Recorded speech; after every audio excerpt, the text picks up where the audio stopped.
Sendal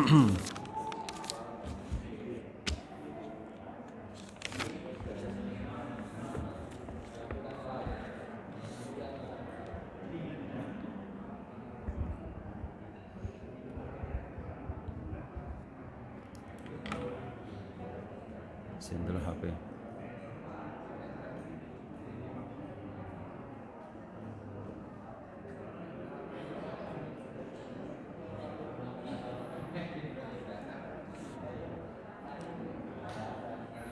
Cek. Bismillahirrahmanirrahim. Assalamualaikum warahmatullahi wabarakatuh. Alhamdulillahirabbil alamin. Huwallazi anzala sakinatan fi qulubil mu'minin liyazdadu imanan ma'a imanihim. Wassalatu wassalamu ala Rasulillah wa ala alihi wa sahbihi wa mawala wa ba'd. Bapak Ibu rahimakumullah, alhamdulillah sore hari ini saya bisa ketemu dengan Bapak Ibu, bersyukur banget karena jam 5. Bapak Ibu tadi ada gempa, merasa enggak? Iya, gempanya cukup lama ya. Terus saya membayangkan insya Allah masjidku bakoh gitu ya, aman. Ternyata gempanya di Jawa Timur, kedalaman 600 sekian kilometer di bawah permukaan laut, aman insya Allah. Baik Bapak Ibu rahimakumullah, syukur yang kedua, ini cerita nggak penting sih, karena saya diminta oleh Ustadz Budi untuk mengisi di Kulon Progo, dan bayangan saya diminta ngisi untuk hari Sabtu. Nah, jam 5 tepat ketika harus mulai, saya dibel, baru sudah sampai gitu. Loh, hari ini kah? Intinya saya meyakini sesuatu yang salah, bayangkan Bapak Ibu. Sampai pada saatnya, kemudian jegaguk, ya sudah nggak mungkin ya. Dan hari ini saya diminta oleh Takmir untuk menggantikan Ustadz yang harusnya mengisi hari ini. Saya cuma membayangkan Bapak Ibu, saya memiliki sebuah persepsi yang salah tentang hari yang ditentukan oleh Pak Budi untuk ngisi di Kulon Progo itu. Dan itu hal yang sederhana ya, hanya masalah ngisi. Saya yakin atas sesuatu yang salah.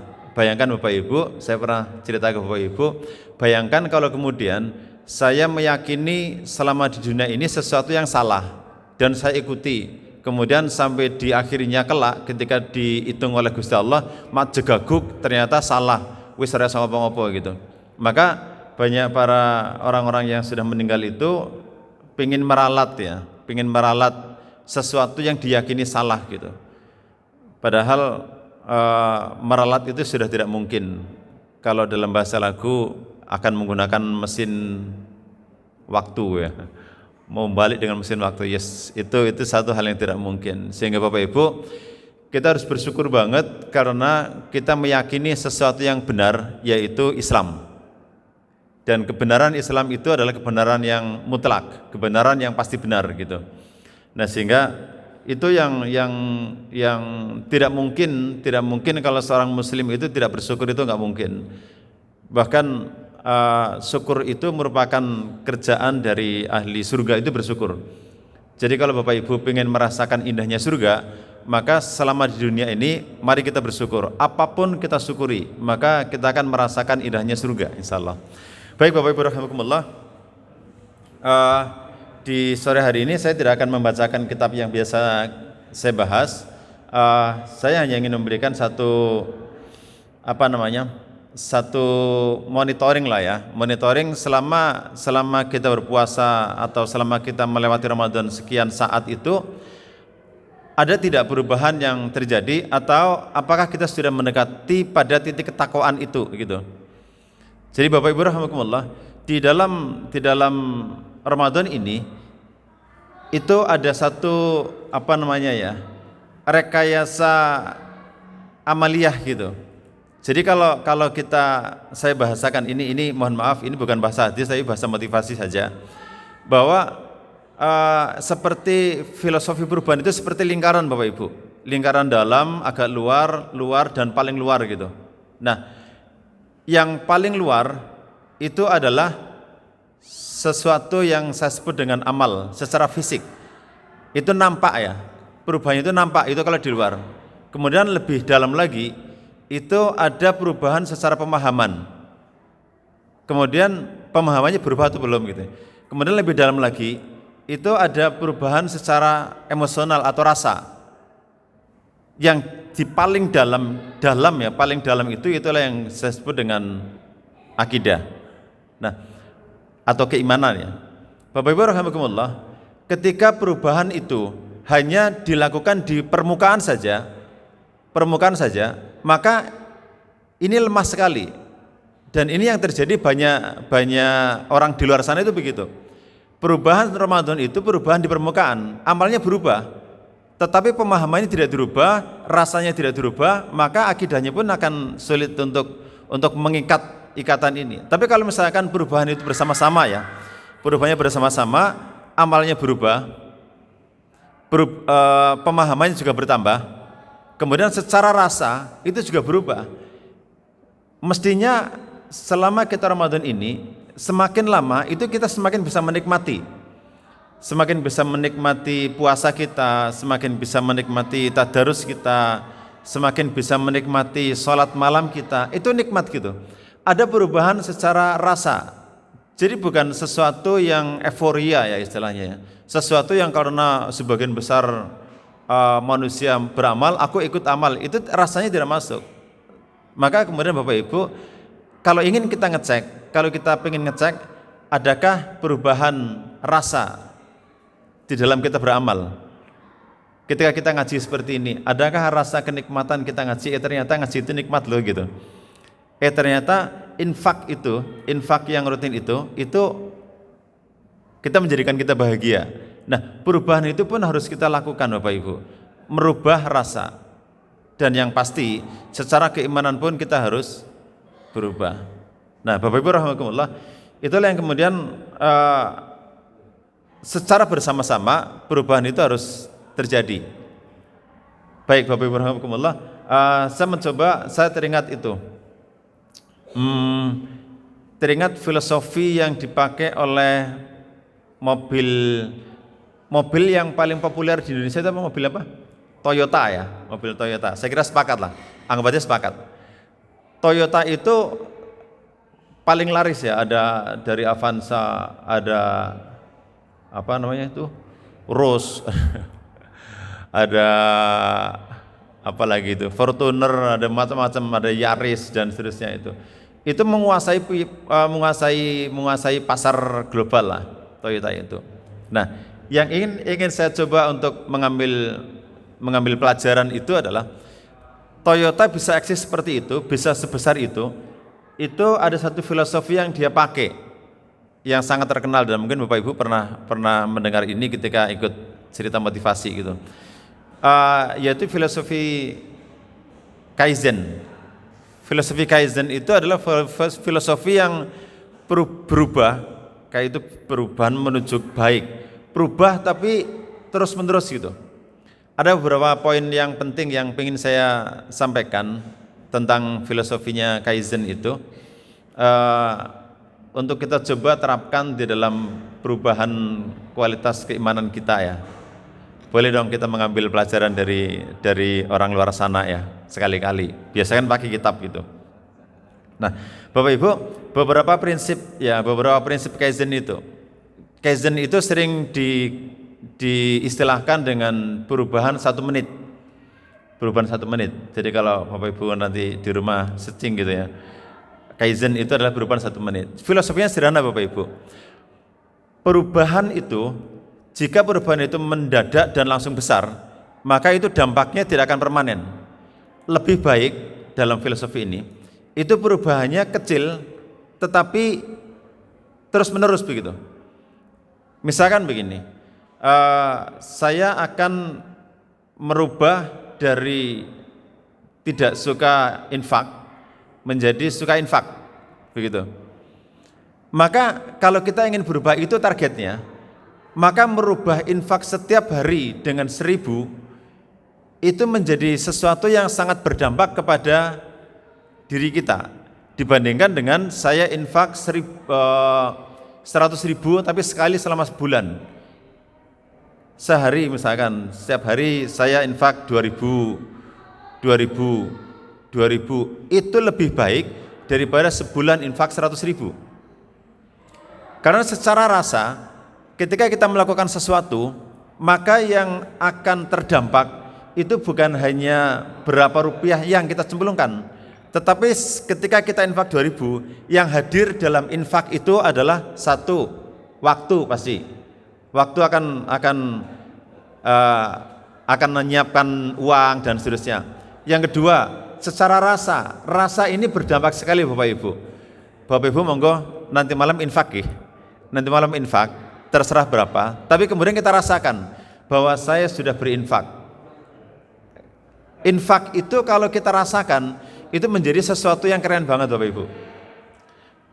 Saya teringat dialognya antara Nabi Musa alaihissalam dengan Allah. Jadi Musa itu terkenal sebagai Rasul yang berstatus kalimullah gitu. Jadi Musa itu sering berdialog langsung dengan Allah walaupun hal-hal yang kecil. Hal-hal yang kecil itu misalkan pernah suatu saat Rasulullah Musa alaihissalam itu sakit gigi. Ini cerita populer. Rasulullah Musa alaihissalam sakit gigi. Itu pun sambatnya kepada Allah. Ya Allah, aku sakit gigi. Obatnya apa gitu. Ya dalam bahasa saya. Maka kemudian Musa alaihissalam Allah menjawab, makanlah rumput itu jenis tertentu. Kemudian Nabi Musa mencari rumput itu dan dimakan sembuh. Nah setelah sembuh, kemudian selang beberapa saat Musa sakit gigi lagi, begitu. Nah tanpa bertanya kepada Allah, Musa langsung berpikir, kalau kemarin saya sakit gigi minum atau makan rumput ini, maka kalau sekarang saya makan rumput pasti sembuh, gitu. Kesimpulan yang tidak terlalu salah lah ya, menurut kita. Nah maka kemudian tanpa bertanya ke Allah, Musa langsung mengambil rumput yang pernah dijadikan obat untuk sakit gigi dan kemudian dimakan, dan ternyata semakin parah. Maka Musa protes sama Allah, ya Allah, kenapa saya makan rumput ini tidak sembuh malah semakin parah gitu. Maka Allah menjawab, dulu ketika kamu makan rumput itu karena bertawakal, karena engkau bertanya kepada saya, kepadaku Allah gitu. Dan sekarang engkau merasakan bahwa engkau akan sembuh bukan karena aku, tapi karena rumput. Akhirnya enggak sembuh. Terus dan seterusnya lah. Agak belok. Dialog tentang sedekah tadi. Sedekah yang menghadirkan rasa maksud saya. Suatu saat Musa alaihissalam bertanya kepada Allah, ya Allah, ibadah apa yang membuat engkau suka? Ibadah apa yang membuat engkau tersenyum? Maka kemudian Musa menebak gitu. Apakah sholat? Ternyata Allah menjawab bukan sholat. Kalau sholat itu sebenarnya untuk kepentinganmu, bahwa dengan sholat engkau akan tercegah dari fasya dan mungkar. Atau zikir? Enggak juga, zikir itu juga untukmu gitu. Bahkan ketika Musa bertanya, apakah puasa? Enggak juga, puasa itu juga agar engkau bisa mengendalikan hawa nafsu. Nah terus, maka kata Allah, bersedekahlah, karena sesungguhnya sedekah akan menjadikan orang lain bahagia, dan itu menjadikan aku suka. Begitu. Dan aku akan, dalam riwayat itu dikatakan, dan aku akan berada di sampingmu, katanya. Bapak Ibu rahimakumullah, ketika kita bersedekah, yang kita pikirkan misalkan begini, saya bersedekah 5.000, nanti malam ya 5.000. Ketika saya bersedekah 5.000, yang saya rasakan, saya akan membantu takmir dalam mengelola masjid. Maka rasa itu menjadi ampang. 5.000 itu enggak terlalu besar Bapak Ibu untuk mengurusi masjid sebesar ini. Itu enggak terlalu signifikan. 5.000 loh, padahal untuk ngopeni masjid yang sebesar ini, itu sebulan berapa juta. 5.000 itu tidak berdampak Bapak Ibu. Maka ketika kita menghadirkan sebuah rasa yang benar, bahwa ketika saya infak 5.000, maka Allah akan berada di samping saya dan Allah akan tersenyum melihat saya infak. Itu akan menjadi sesuatu rasa yang sangat besar Bapak Ibu. Nah, bayangkan Bapak Ibu, ketika saya hari ini infak 5.000, besok 5.000, besoknya lagi 5.000, secara rutin, maka itu akan memberikan dampak rasa terhadap kita, terhadap perubahan itu. Nah, inilah yang dimaksudkan dalam perubahan kaizen itu, bahwa perubahan baik itu yang penting 1 menit tidak apa-apa, tetapi berubahlah terus setiap hari, terus begitu. Maka dalam bahasa matematika 30 kali 1 itu lebih baik daripada 1 kali 30. Jadi infak sehari 1.000 itu sehari 1.000 selama sebulan itu lebih berdampak daripada infak 1 kali 30.000. Jadi ini matematikanya agak salah ya. 30 kali 1 itu akan lebih besar dampaknya daripada 1 kali 30. Begitu. Itu filosofi yang pertama ya, yang tentang tentang perubahan perubahannya Toyota itu diistilahkan dengan kaizen. Kemudian yang kedua, berhenti itu lebih baik daripada terus-menerus melakukan kesalahan. Jadi kalau misalkan karyawannya Toyota, ini filosofi yang saya baca. Karyawannya Toyota di sana itu melakukan kesalahan, maka lebih baik berhenti dulu. Oke, kamu tidak di pos itu, berhenti dulu, kemudian lakukan perbaikan. Daripada dipaksakan, dimarahi, kemudian harus begini, dipaksakan untuk berubah, itu terlalu sulit. Maka lebih baik berhenti.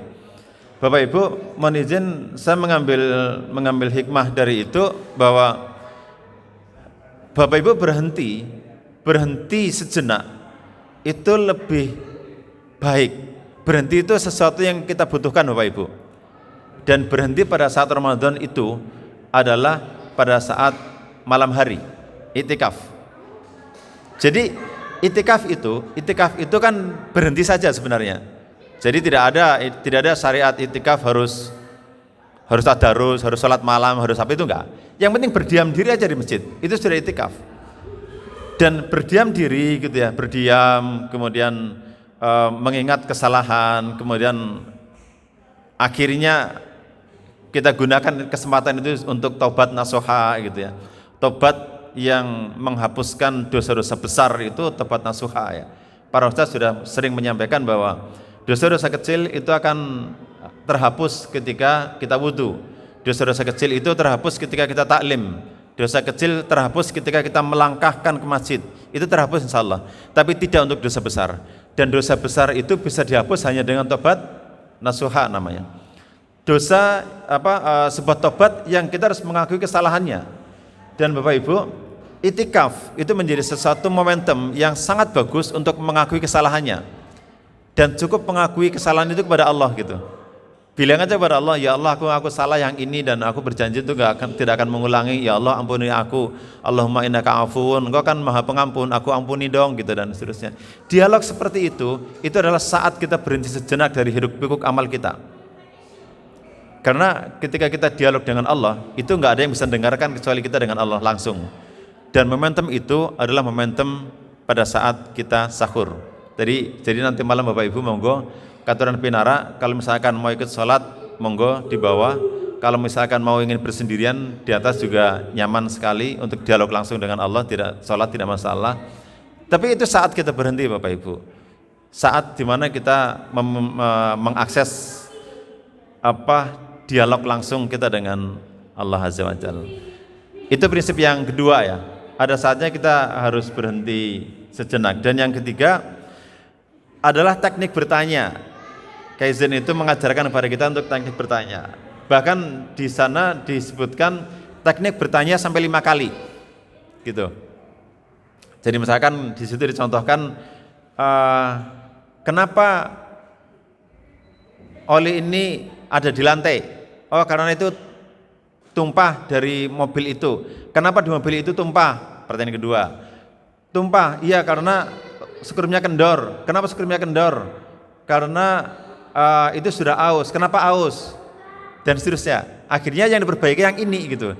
Jadi akar masalah yang diperbaiki. Bapak Ibu, coba itu kita terapkan di dalam amal kita. Kalau misalkan kita bertanya, kenapa kita malas beramal? Misalkan ini mohon maaf, misalkan kita punya masalah. Kenapa kita malas beramal? Saya malas beramal mungkin karena iman saya nggak kuat. Oke, malas beramal karena imannya nggak kuat. Pertanyaan mengapa yang kedua, mengapa imannya nggak kuat? Apa kira-kira ya? Karena saya tidak memiliki pemahaman Islam yang benar. Oke, tidak paham Islam. Kenapa saya tidak paham Islam? Itu bel. Kalau jam saya kurang 2 menit.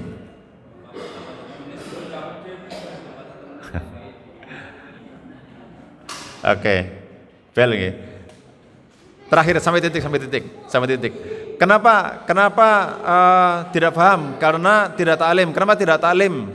Karena apa ya? Sudah nggak fokus lagi. Baik, besok insya Allah kita teruskan lagi. Baik Bapak Ibu, itu yang saya bisa sampaikan sebagai sebuah bahan perenungan sedikit. Intinya, monggo pastikan kita selalu berubah walaupun perubahan itu kecil. Jangan sampai kemudian di akhir Ramadan ini justru kemudian kita tidak melakukan perubahan sama sekali. Terima kasih, semoga Allah senantiasa memberikan kekuatan kepada kita untuk selalu istiqomah dalam jalan kebenaran ini. Aku qouli hadza, assalamualaikum warahmatullahi wabarakatuh.